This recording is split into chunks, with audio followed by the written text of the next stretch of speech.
Flicker, যাকে কিনা বাংলাদেশের বেস্ট মোবাইল স্নাইপার প্লেয়ার হিসেবে ধরা হয়, এমনকি তোমরা তাকে সকলেই চিনো। কি এমন আছে তার গেম প্লেতে, কেনই বা তাকে বাংলাদেশের বেস্ট মোবাইল স্নাইপার প্লেয়ার বলা হয়, সেটাই কিন্তু দেখতে পারবা আজকের এই ভিডিওতে। একটা সময় কিন্তু ফ্লিকার টিম আরএসকে এর স্নাইপার প্লেয়ার হিসেবে খেলতো, এটাও কিন্তু তোমরা জানো। যদিও বা সে কিন্তু এখন আর টিম আরএসকে এর হয়ে খেলে না, অনেক আগেই কিন্তু সে এই টিমটাকে সাইরা দিছে। তো আজকে আমি ফ্লিকারের সেই পুরোনো দিনের একটা গেম প্লে আমি খুঁজে পাই, যখন কিনা সে টিম আরএসকে এর হয়ে খেলতো, যেখানে কিন্তু তার সেই স্নাইপার চালানোর ভয়ঙ্কর লেভেলের কিছু গেম প্লে আছে, যেটা দেখার আগে তোমাদের কাছে একটাই চাওয়া, ভিডিওগুলো তো কষ্ট করে তোমাদের জন্যই বানাই, তাই যারা এখনো ফলো করো নাই, কষ্ট করে একটু ফলো করে আমাদের ফ্যামিলির মেম্বার হয়ে যেও। একটা ডাউন একটা ডাউন লিখে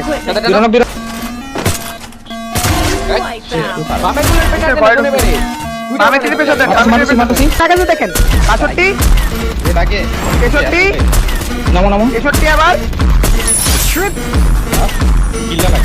কিলো নাও Quadra kill.